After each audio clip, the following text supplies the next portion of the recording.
time to get into who I've always considered the most talented human on planet Earth. Now, of course, without putting too much sauce on it, I just want to let y'all know that we're getting into Chris Brown's $500 million lawsuit against Warner Bros. Discovery. Now, one of the things I want to lay out first and foremost before we get more in depth as far as the lawsuit is that all of us have made mistakes in life. And of course, with us going to make mistakes in the future, I believe second chances are necessary. But there's certain acts that's seemingly impossible to be forgiven or to have forgiveness from the public. Now, for this specific segment, we're going to get into a lot of things when it comes to Chris Brown and his battles with the justice system. But in general, I would say most times people should be given second chances as far as mistakes that they've made in life. Now, that being said, let's get into one of the things that helps with those second chances, which is serving the time for the crime. Not trying to sound like a police officer, but of course, when Chris Brown assaulted Rihanna in 2009, he was sentenced to 5 years of probation, 1,400 hours of community labor, and a year-long domestic violence counseling program. But that's not it, ladies and gentlemen. Rihanna herself seemingly forgave Chris Brown in the years following, as in 2012, Chris Brown and Rihanna reconciled publicly. Not only did they reconcile, but they made business ventures together as far as collaborating on 2 tracks titled Birthday Cake and Nobody's Business, which Rihanna had so much scrutiny for as far as put upon her for collaborating with Chris Brown. Because we all know with DV situations, oftentimes the victim is put in a situation to where they feel like they have to forgive the other person. But in this case scenario, a lot of people were just violently opposed to Rihanna ever forgiving Chris Brown, even though he did serve the time for the crime. Now, of course, Rihanna forgiving him isn't the only thing that should make you give Chris Brown the second chance, as even more into the future, Rihanna and Chris Brown made a lot of various public events such as NBA games, award shows. Notably, 2013, they attended the Grammy Awards show together. So it's certain things like that where I believe that his actions obviously were not the greatest as far as being a law-abiding citizen, right? You should never put your hands on a woman and think that you're going to continue to be a man and not face the consequences, right? So with Rihanna, obviously we're going to get to the lawsuit in a second. I'm trying to lay it out for you because these are the type of, this is the instance that changed Chris Brown's public perception forever. So the reason why I'm starting with this is because it's so important that you know the overall details that actually happened instead of people trying to say that Chris Brown should be forever forsaken for this egregious act, right? Rihanna also spoke about the incident in 2009 and in 2015, basically saying that they were very young and it was embarrassing. But that was something that we both went through together. It happened. I've put it behind me. We don't have to talk about it if we don't want to. Now, that is her sentiments on the entire situation that happened in 2009 and 2015. So she had time to think about it, collect her thoughts, look at hindsight, and she still came with the fact that I've put it behind me. We don't have to talk about it if we don't want to, as far as in her Vanity Fair interview. Now, when she says that she felt protective about Chris Brown after the incident, I think that's where a lot of people gain some type of pushback against her because, you know, as far as the DV situation, sometimes they feel like as a victim, they are the ones in the wrong, which is obviously not the case. But mentally speaking, I'm not a psychologist, but for the most part, they feel like they are attached to that person and can never break away. So now they feel protective, which Rihanna said that about Chris Brown, which led to the point that a lot of people was just like, oh, she's just blind about Chris Brown and just his action. But with that being said, just wanted to lay that out to let you know that Rihanna has publicly, time and time again, forgave Chris Brown. And with that, both of them have always acknowledged each other in a positive light going forward, even after that incident. So reason why I said that is because it brings us into our $500 million lawsuit. Because yes, ladies and gentlemen, Chris Brown has found himself in this situation once again. But this time we believe, well, they are saying that is unequivocally false. So now, if you have a documentary made about something that's allegedly false, guess what? It's time to sue. It's time to put on your Aubrey Graham suit and turn into the blue collar snitch. And that's exactly what Chris Brown did. As the $500 million lawsuit against Warner Bros. is basically over the documentary release, which is titled Chris Brown: A History of Violence, and it debuted in October 2024 on Warner Bros. Investigation Discovery Channel. Talk about the big wigs, the higher ups, letting you know that we are forever going to remind you of this incident. So anyways, no matter what the reconciliation was or you doing your time for the crime, no, they don't care, right?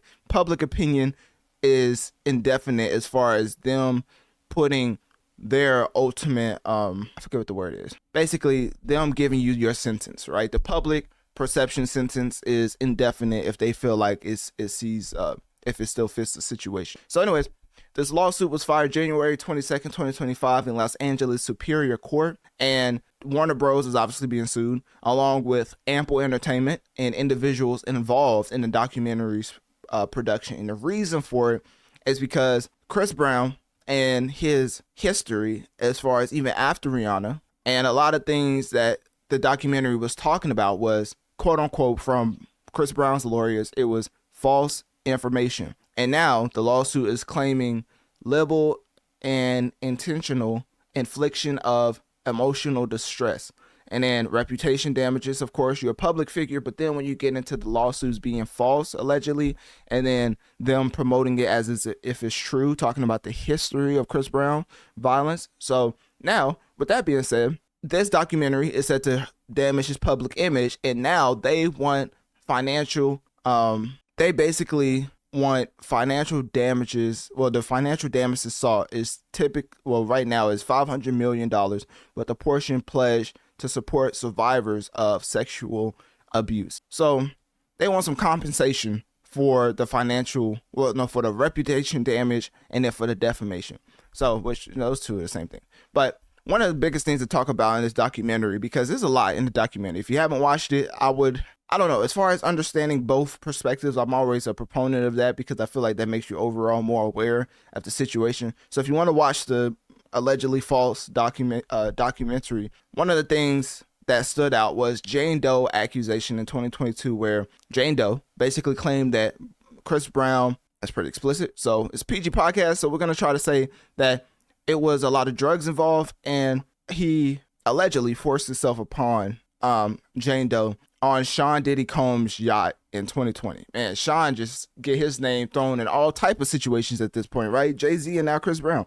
But anyways, the case was dismissed with neither party attending the hearing, right? Despite the withdrawal, Jane Doe's attorney, Ariel Mitchell, resumed representation in 2024, maintaining her client's claims. Now, the other person highlighted in this documentary was none other than the famous Karrueche. Now, I ain't gonna lie to you, Chris Brown roster needs to be studied in the history books, but that's besides the point. I'm sorry, we just had to get back to it. Karrueche allegations, as far as in 2017, Chris Brown said that his ex-girlfriend accused him of physical assault and resulting in a restraining order. Now, that one, I ain't gonna lie to you, I'm not saying I believe it or don't believe it, but all I'm saying is it was a very interesting attempt to gain Karrueche's attention, and that's why I'm gonna leave it at, because obviously I try to keep it A more than 92, but I ain't gonna lie to you, the way that Chris Brown was trying to get Karrueche's attention, that's one of the parts of the documentary that I was like, hey, maybe allegedly I could see that happening, right? But anyways, let's keep going. Lazani, I don't know who that is, and obviously I don't even know how to pronounce this. Am I even pronouncing this right? We're gonna use Jarvis right quick to find out how to pronounce this. Lizian Gutierrez. Alrighty. Whatever that is, I'll just play. Alright, so what did she say? She said Liziani Gutierrez, the incident in 2016, right? Gutierrez alleged that Brown punched her for recording him without consent. Goodness, that is insane. Now, with that being said, they also went back to the infamous situation with Rihanna and Chris Brown back in 2009, where he was convicted, because he was convicted for this one, for physically assaulting Rihanna, receiving 5 years of probation. So everything that was listed as far as the Jane Doe in 2022, Karrueche in 2017, and Liziani or whatever, Gutierrez in 2016, Only the Rihanna one, which is like 4 people they're highlighting. Only the Rihanna one he was convicted of. So with that, something else was brought up. The 2019 Paris lawsuit. Now this makes it 5 as far as the people they're highlighting. But in 2019 Paris lawsuit, sued a woman who accused him of something, denying claims. Accused him of forcing himself upon her, denying claims as an attack on his character and morals. So with that being said, those are the 5 things that he's highlighting in the documentary. Well, not all of course, the Rihanna one, not because he's not highlighting the Rihanna one because, basically he was convicted for it. So it's not like it's false. But the other 4, he's targeting those as defamation, right? Warner Bros. And Ample Entertainment stand by the work, of course, because guess what? We are going to vigorously defend against the lawsuit because we're not in the wrong. We can make whatever we want, and guess what? You're going to have to deal with it. So now, with Chris Brown having the resources that he has, because usually you don't have the resources to go against a conglomerate like a Warner Bros., right? So now that you do have the resources necessary to even put forth this type of effort towards a lawsuit towards Warner Bros. And Ample Entertainment, they are going to fight you to the fullest extent of the law. So also, as far as Chris Brown's legal team, he has they have accused producers of the documentary of malice, ignoring publicly available court records and evidence, and points to prior text messages revealing dishonesty in the Jane Doe's accusation. So when it comes to that, there's a lot of things to get into because at first glance, you're looking at it and you see the $500 million number, right? That's insane as far as compensation for defamation. But when you're a public figure, I'm no lawyer, but I've heard time and time again from very notable lawyers that defamation as a public figure and proving that in the court of law is very difficult because of you being a public figure, they can say whatever they want. They just can't put certain things on you. Like notoriously, Tasha K said that Cardi B had an STD, right? You can't do that because that's illegal. But as far as Cardi B being trash as a musician, as far as Cardi B being ugly or something, you could say that and not face any defamation. But that type of accusation that Tasha K put on Cardi B was so egregious, and she kept saying, and not even that, they have to send a cease and desist, I believe. And then after that, they could charge you to the fullest extent of the law, which to that point, Tasha K owes Cardi B $5 million, right? Of course she didn't have it. So guess what? Now forever, which is in perpetuity, right? Something like that. Tasha K is always going to be in debt for Cardi B. Now she's got to pull what, I'm not trying to snitch on anybody, but the rapper game, he may be doing that for something. I'm not going to say what it is, but she may have to start actually, she's probably already doing it. She's probably putting all her stuff in somebody else's name that she trusts and basically doesn't have a dime to her name. So she doesn't have to pay out the $3 to $5 million to Cardi B because essentially she owes Cardi B that money. She lost the defamation lawsuit because she kept saying, Cardi B had what, and now she owes Cardi $3 to $5 million. So now if we're talking about Tasha K, let's talk about a huge conglomerate like Warner Bros., right? And their documentary as far as Chris Brown, A History of Violence, that debuted on October 2024 on Warner Bros. Investigation Discovery Channel. It's a little bit more exposure than Tasha K's YouTube channel. Let's just put it like that. So now when the number is $500 million, it's going to be even more competition as far as proving that in the court of law, because now you have the best of the best lawyers fighting on behalf of Warner Bros. And Ample Entertainment. So along with that, with him having the resources, as far as last year, he went insane statistically speaking. I mean, Chris Brown had the most listened to R&B album in the year of 2024 with 1111. Chris Brown had the most listened to R&B album of the whole year of 2024 with 1111. And of course, everybody knows how Residuals is one of the better R&B tracks of 2024. And even that had a lot of statistics on the chart where even till today in 2025, let me see if I can find it. When you look at the charts as far as Billboard Hot 100, Chris Brown with Residuals Residuals is the 76th most played track in the world currently, and it's been on the charts for about 20 weeks. So as far as 1111 being the most played R&B album, as far as the most successful track from Chris Brown currently being Residuals, and then when it comes into him having so many different RIAA certifications when it comes to 1111 going gold, having multiple tracks going platinum as far as in the year of 2024. Like obviously these were released previously, but No Guidance went 11-time platinum. With You went 6-time platinum. Under the Influence 5-time platinum. Heat is 4 times platinum. The Indigo album, the entire body of work, is 3 times platinum. Privacy is 3 times platinum. Party is 3 times platinum. Take You Down is 2 times platinum. And She Ain't You is 2 times platinum. So obviously Chris Brown has a lot of resources to fight Warner Bros. When it comes to this $500 million lawsuit. We're just going to see at the end of the day, is it going to be enough to go against a huge conglomerate like a Warner Bros. And an Ample Entertainment?